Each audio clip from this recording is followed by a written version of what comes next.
First of all, my name is Cecilia Benvibre. I'm Deputy Director, Co-Deputy Director of the MSc program, and I am a lecturer at the Institute for Sustainable Heritage. Today's session, as I mentioned, will welcome you all, which I just did, and do a program introduction, which I will lead on.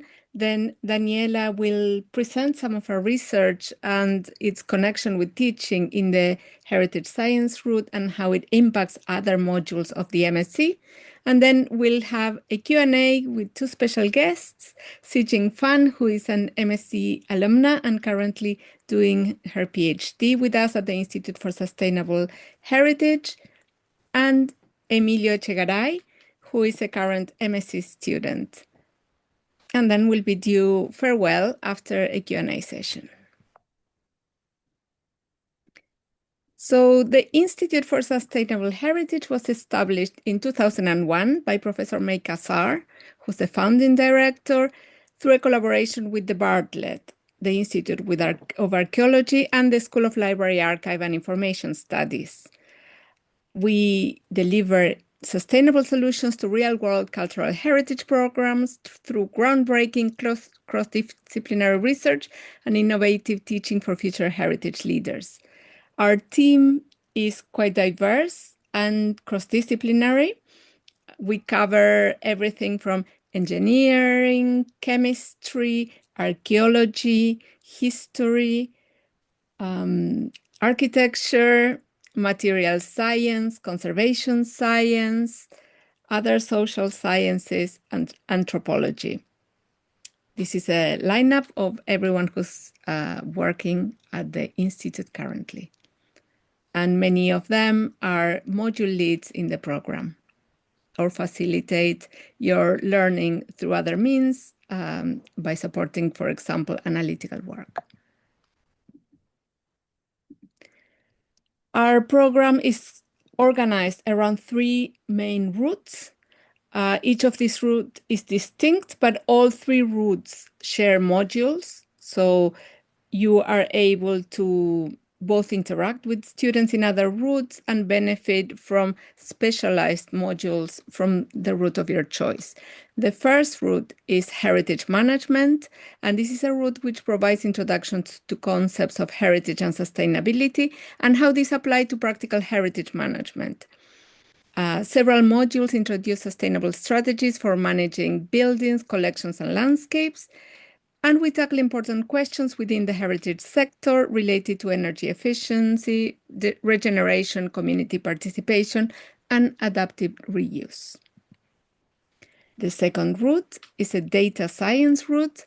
And here you will use large and diverse data sets and data analysis tools to understand issues within cultural heritage. It employs machine learning, data visualization, statistical analysis, and crowdsourced data in the context of cultural heritage. And finally, the heritage science route, which convenes us today. And here you will explore the use of analytical techniques for cultural heritage, and you'll have the opportunity to work in the Institute for Sustainable Heritage labs, among other environments. This course puts heritage science in a broader context, so we discuss within the modules impact, policy, and engagement with stakeholders. And we welcome students without a background in physical sciences. So thank you. I will stop sharing now, and I would like to give a warm welcome to Dr. Daniela Reggio. She is a lecturer in analytical science at the Institute for Sustainable Heritage, and she leads several modules in the program, including Introduction to Analytical Methods, I want to say, if I get the title right. Welcome, Daniela. Thank you very much, Cecilia. I'm very honored to be giving this taster lecture today for the Institute of Sustainable Heritage. Can you see my screen? Is a full screen or is, yeah, no, right. So I am lecturer in analytical science for sustainable heritage and heritage science laboratory manager because we also deliver research for research students and other colleagues that need to uh, access infrastructures and equipment at UCL. So I invite those listening to this class today to also have a look to the previous ones shared in the YouTube channels for the faculty and the Institute for Sustainable Heritage, as well as those testimonies and witnesses from alumni in the 20-year celebration website that has a lot of information for you to have a taste of the skills, professions, and possibilities to apply knowledge outside UCL after getting this MSc course. This MSc degree. In my case specifically, I thought to show you my teaching roots. Like I mainly teach for the heritage science route. However, I also teach in invited lectures within the course as an interdisciplinary team. And in the Introductions to Sustainable Heritage module, and Introduction to Heritage Science, I lead the Preventive Conservation of Heritage Materials and Assemblies module. And I've led some activities for the field trips and analytical methods in heritage science and dissertation. So throughout the year of the MSc, term 1, 2, and 3, we offer general foundations and fundamental knowledge and principles from different points of view. And in term 2, we focus on specialist knowledge. And in term 3, we offer the opportunity to apply this knowledge in research projects and dissertation to gain skills that then will be possibly useful for profession.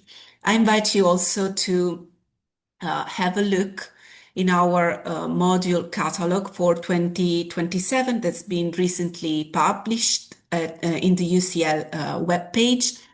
That also includes other modules from outside our institute, but can give you a very thorough idea of what's offered and how it is articulated with very specific learning objectives.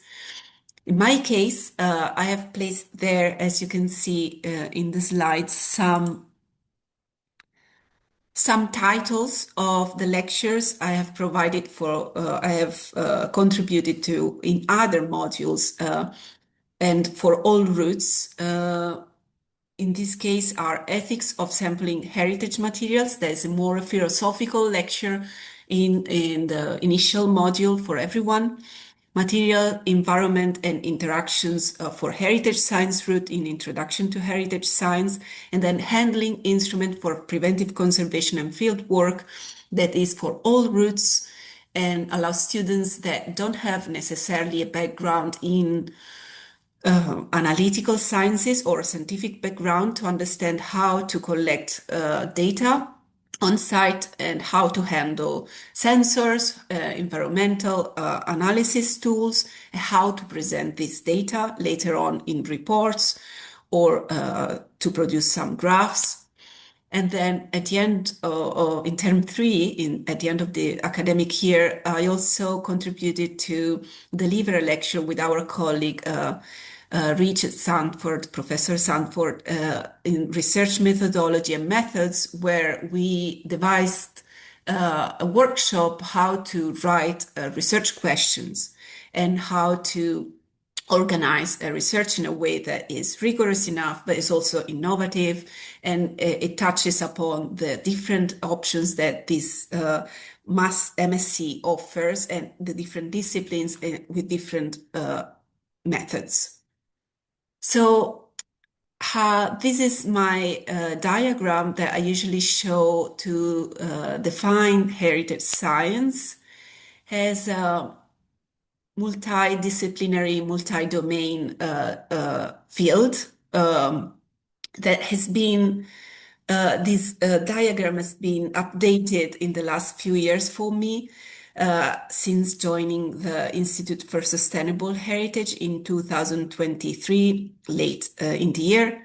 So different fields of knowledge contribute to expand what is defined as heritage science. Is not necessarily only chemical and physical analysis for materials, but it's much broader field that includes also like the contributing to the knowledge for curators or technical art, like art historians or informatics and digital humanities, AI, artificial intelligence experts that can work for heritage science or for heritage more in general and provide some information and data for object surfaces in built heritage to improve the quality of data and the speed of acquisition of this data in case of AI specifically. But also, I'll show you later, there is a different approach for archaeological science that aims to reconstruct technologies in the past and how these technologies have led to the production of specific objects and how the organization of work of past societies can be considered as heritage nowadays. So studying these remains of materials, we can reconstruct the organization of peoples in the past, and this makes us somehow transmitting to the future generation the importance of the material remains as a witness, as a witness of the past. Similarly, we deal with some aspects of environmental sciences in heritage science. So climate change is a big topic also that touches upon heritage science applications. So erosion of coastal areas, for example, and built heritage that is in these specific areas has a lot to do with materials and a lot to do with factors of damage and environmental factors of damage that are derived from the current studies, for example, on climate change and other environmental studies. Let's move to some typical contents of my lecture on ethics of sampling heritage materials. This is the organigram or the diagram made by the ICON Institute of Conservation of the UK in 2013 and then published in 2019. And basically, the reasoning behind sampling, taking some fragments from the surface of objects that has a big impact on the conservation of these materials and objects for the future generations has been widely studied also in cooperation with conservators that are not heritage scientists but benefit from the research that heritage scientists do. So when, as researchers in heritage science, we approach an object or a material, the rationale behind the decision of taking some samples rather than others, if there are existing processes or existing procedures to gain those materials or to access those materials, we need to go through a series sort of standardized process that in our field is still being developed. So the framework exists, but there are no fixed rules how to achieve these samples, and if these samples are really necessary, or losing these unique materials can be for the benefit only, for example, of the researcher, can be a damage that we can avoid. So the decision rationale is presented here and is made in cooperation with conservators and others, experts of the field. In general, by all legislations and regulations around the world, as far as I'm concerned, so far, given also traveling and living abroad in different countries, not only the UK, but also elsewhere in Europe and in the world, I realized that sampling is always considered a negative a negative a gesture towards these heritage objects.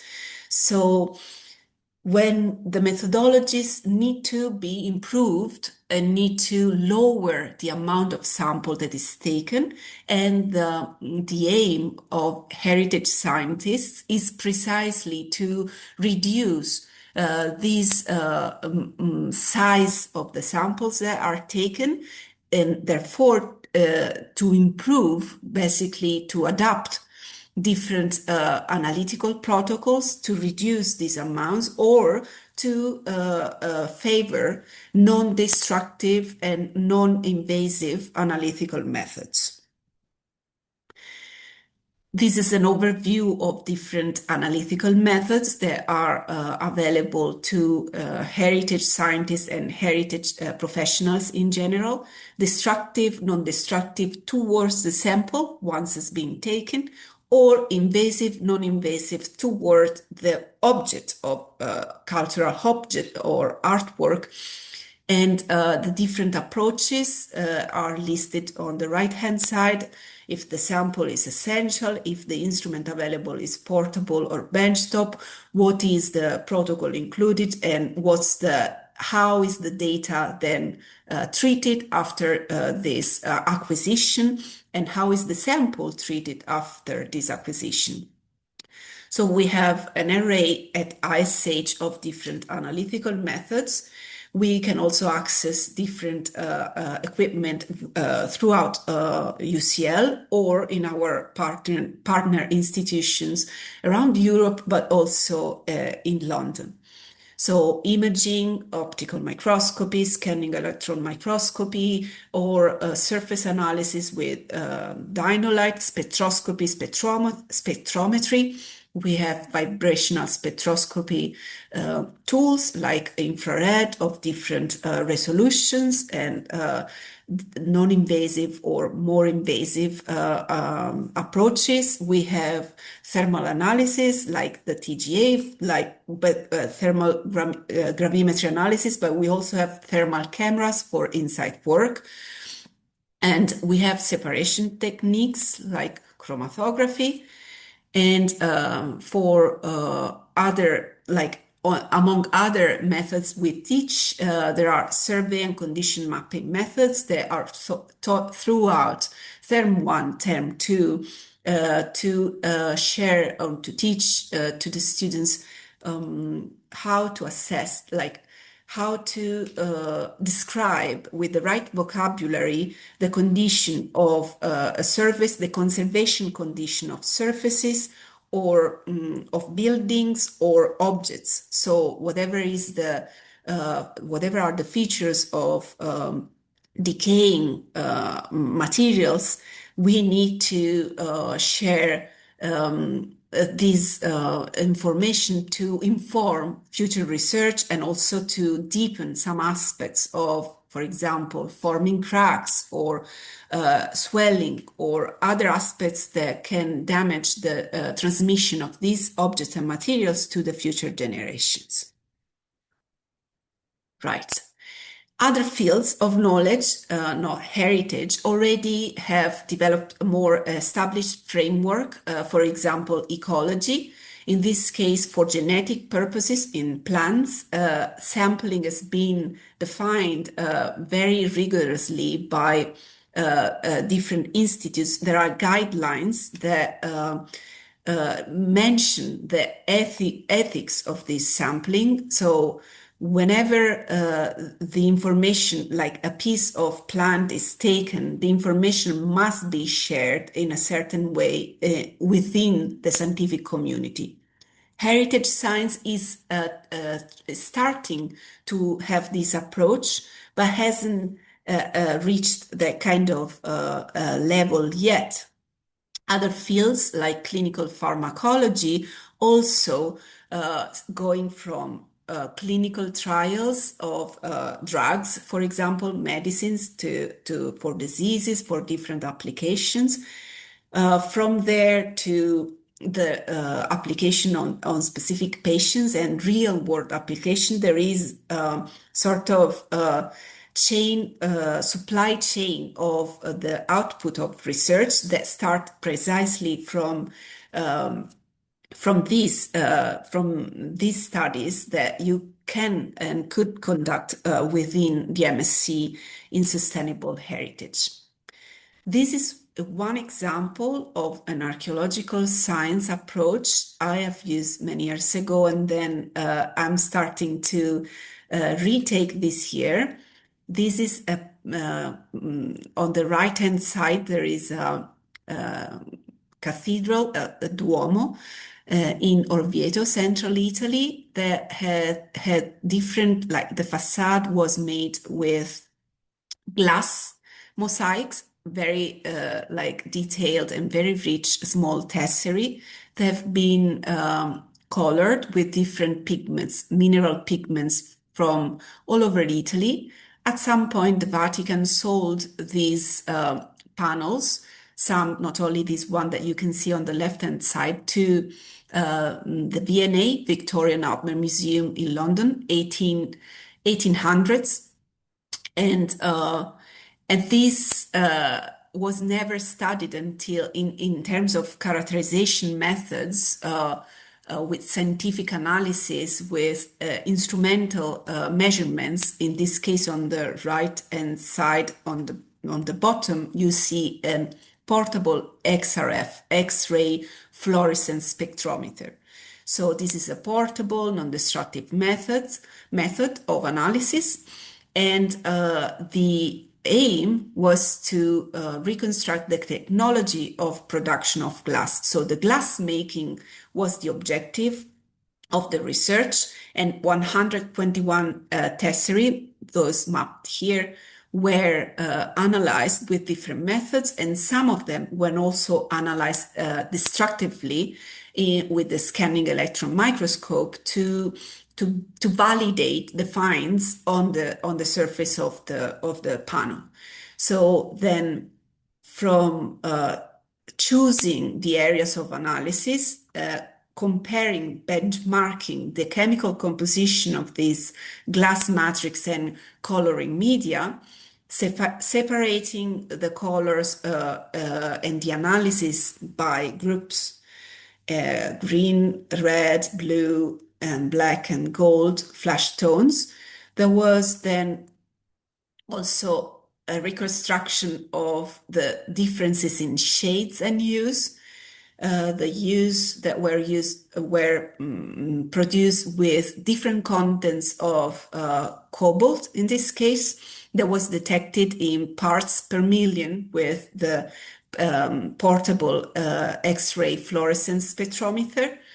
And then the SEM and optical microscope down to the left, you can see that allowed to distinguish between the white and green opacifiers that contribute to produce different hues in this blue tesserae. They have up to 5 hues. So the idea of reconstructing this technology in the past allows us to understand that the richness of the church in that moment and in that specific area of Italy was so exceptional, even more consider that these materials were made in 1321. So it's late medieval times, and they were so rich and so varied. The understanding of the organization of production of these material in this specific location in Italy give us an idea how arts and how trades were occurring back then. So this is an example of how heritage science in the sub cluster of archaeological science can be applied. A curiosity is that a professor that supervised me back then when I conducted this research in 2014, Ian Friston from the Institute of Archaeology, this year gave me back the samples in collaboration with the Victorian Albert Museum, so I can share those with my students now to keep developing and validating the same materials with different methods. I want to use fiber optic spectrometry, spectroradiometry force in the near infrared range, a specific range of scatter of light that allow us to have information on the mineral phases and also on the binders used in these specific materials. Is a different technique compared to the portable XRF. Is also portable, non-invasive, has never been applied on this, or at least I am not aware it's been applied on glass materials, and I really hope some students will join me with deepening this research on non-destructive methods using the samples and shaping the opportunities that with new methods or more accurate methods available now at the Institute for Sustainable Heritage, we can enlarge, like expand information on this specific mosaic. This is a different approach of research on the same mosaic, that instead of looking at the amount of cobalt in the tesserae, has used the scanning electron microscope on the top right here where my pointer is. You can see that in this thin layer with bubbles that you can see is where the 40 microns is the gold layer that was used to produce these golden areas. That is very, as you can expect, was very expensive back then too. And different substrates.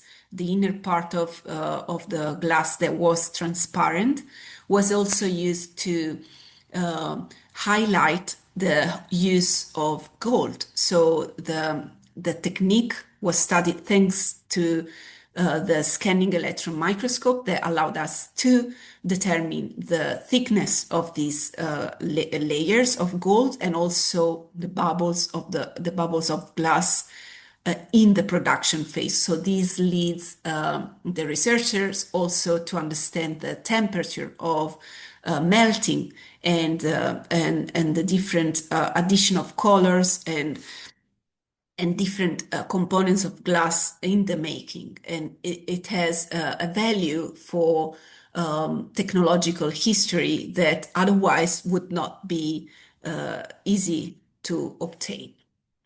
Let's move to one example of my classes during the preventive conservation module in the MSc. This is for all roots, this session in particular was for all roots, data science, heritage science, and management. However, more in depth, the preventive conservation module is designed for management and heritage science students. In this case, what I'm doing is to, our colleague Scott Orr gave us this wall made of 1600 bricks from Belgium that's been exposed to soaking in different mixtures of salts. I've prepared this experiment for the students of the module prior to the class. And what I'm doing here is to sample some of the salts that have been that raised from after drying in these cycles of soaking and drying that have been running to increase the capillary rise of salts in these materials to simulate how could it be to go on site in the field and be the expert of sampling salts on historic buildings.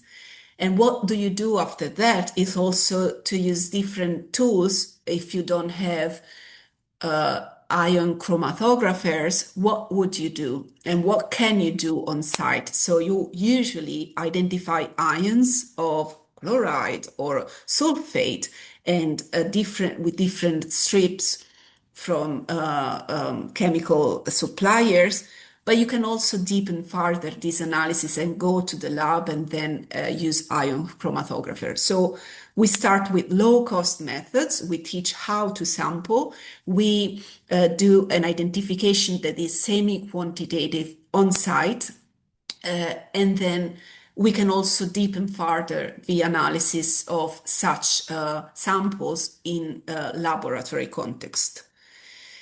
This is one slide instead showing all students coming to a visit I organized in the VNA storehouse in here East, in one of our campuses in the east side of London.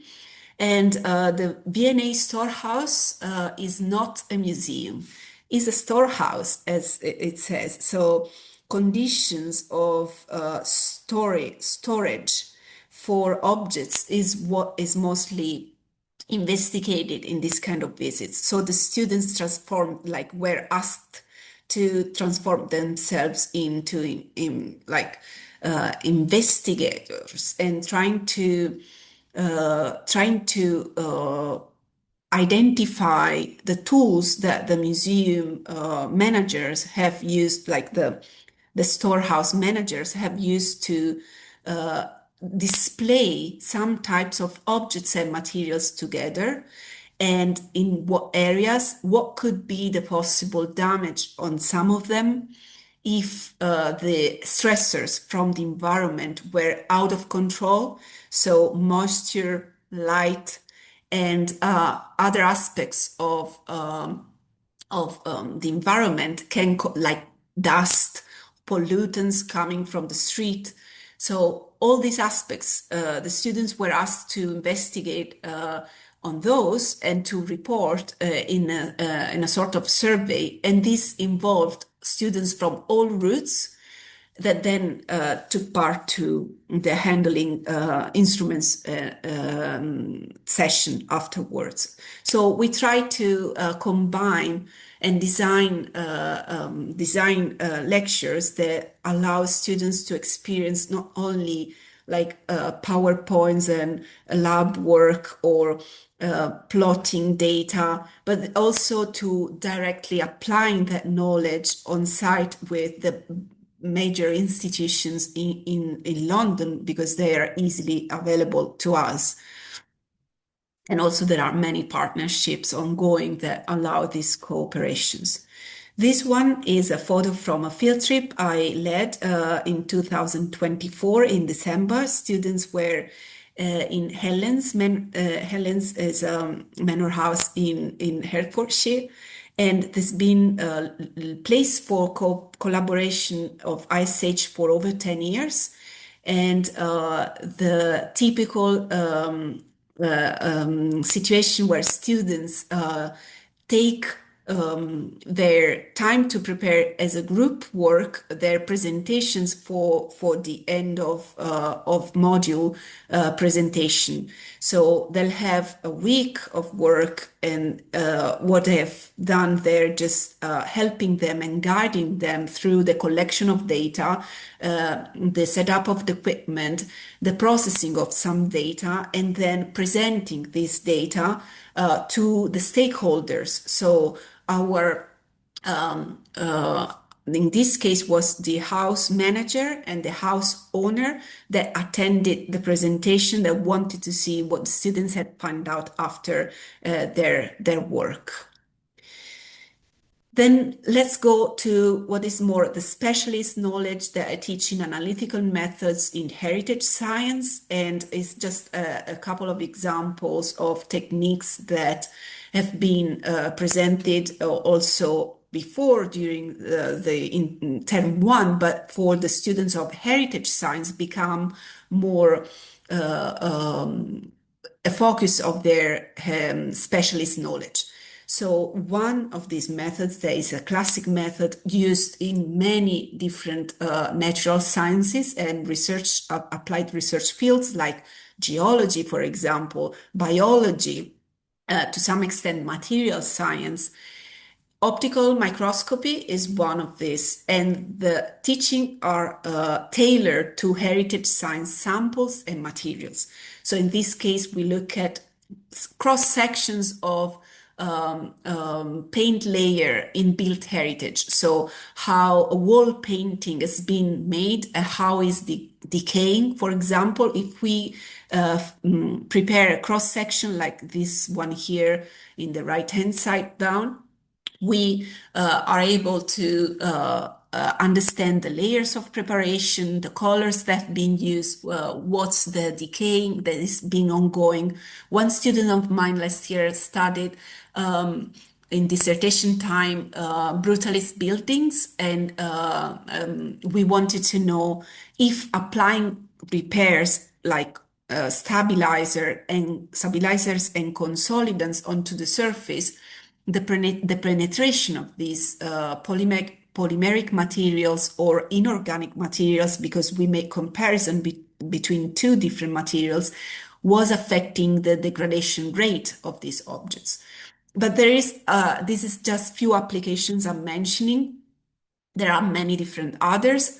Colorimetry is one we use quite a lot for different purposes, especially to measure differences before and after aging of different kinds of some materials. And this is one application that I also use for the students of heritage science, but I introduce also for management students in the preventive conservation course.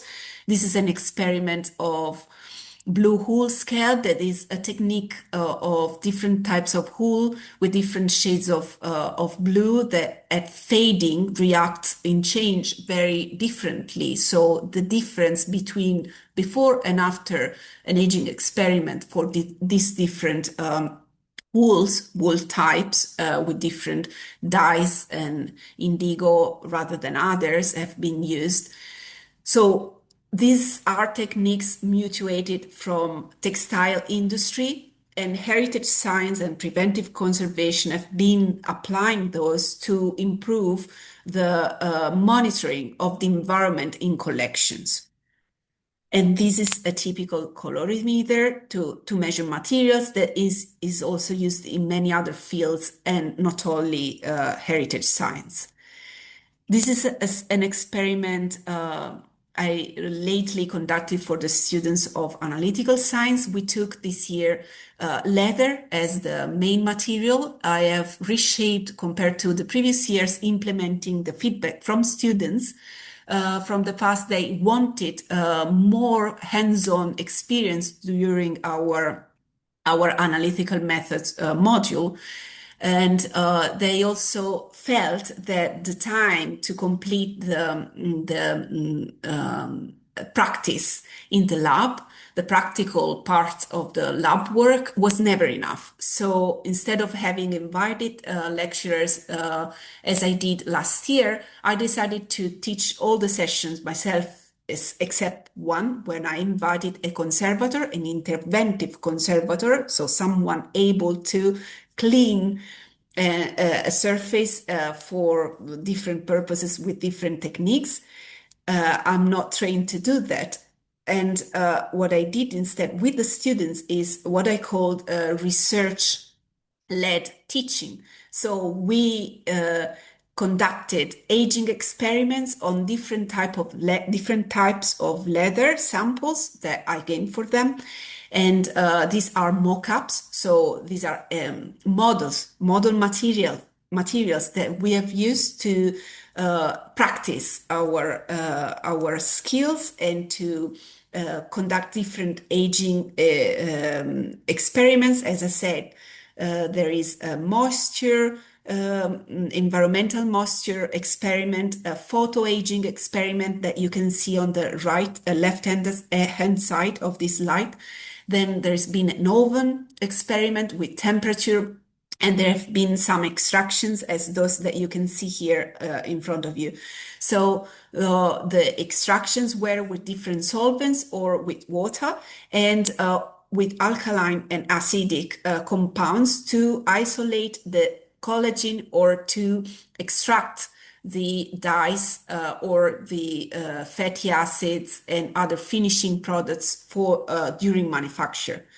So used to guarantee that the tanning process is safe enough and is for the final user, the end user of the leather, but also that is stable enough for the leather itself, that doesn't decay and is not attacked by biological, biodeteriogenous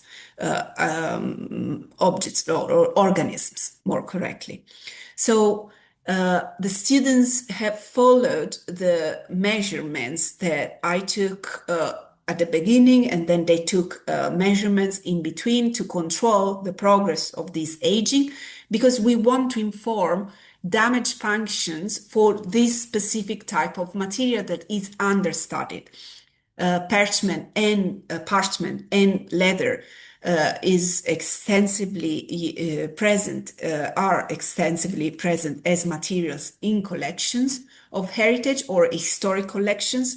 The way they decay is not well understood. There have been, thanks to professors like Matthias Stilic and others outside, former UCL deputy director and professor and honorary professor now, focus on cellulosic materials like paper has been extensively studied. Other colleagues like Catherine Curran are studying damage functions for plastics, in particular for cellulose acetate, for example.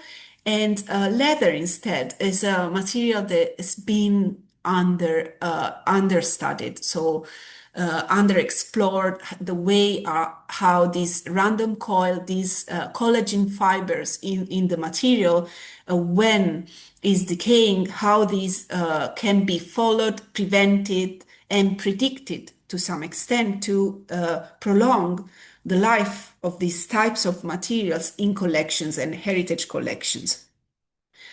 Oh, I hope you see what's the aging experiment like. This is the photo aging one that is just being, yeah. Okay. One other lecture I give, and I'm almost at the end, is research methodology. Is there any question? Yeah, sorry. Sorry about this. The research methodology and methods with our colleague Richard Sanford, and we teach all students how to formulate, articulate their research questions, how their research methodology can encompass more than one method. The method is the final instrument I use.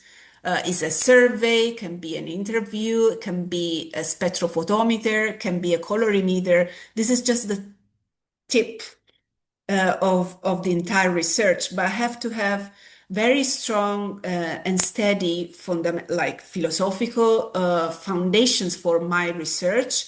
I have to have the theory that's been developed by others, how what gaps I have identified, and the methodology, how will I achieve some of these advances in the given time with the given money. So we teach how to generate a project that somehow is a research project, is sound, rigorous, and leverages, I don't know why it's not moving to the next one, leverages all our skills and opportunities within the institute, and also to connect with the right people during dissertation time, the right institutions outside UCL, if possible.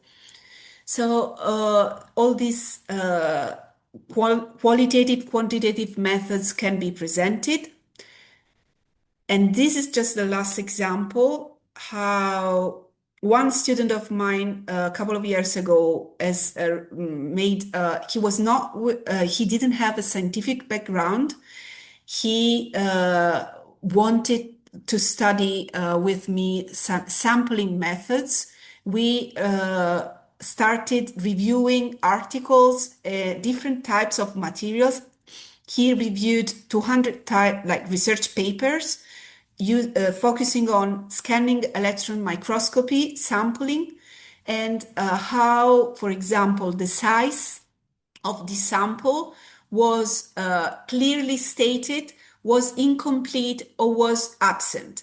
As you can see, there is a great proportion of absent information in sampling heritage materials of different types. Is not a matter of what material you are analyzing. Like ceramics seem to be the highest rate of absent data for sample size.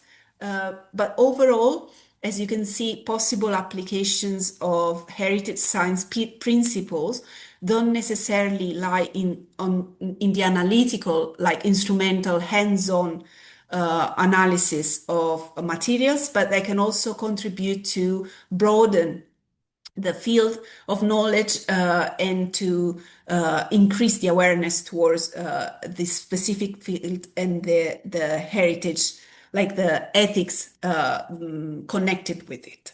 So thanks for the attention, and I guess now it's time for questions.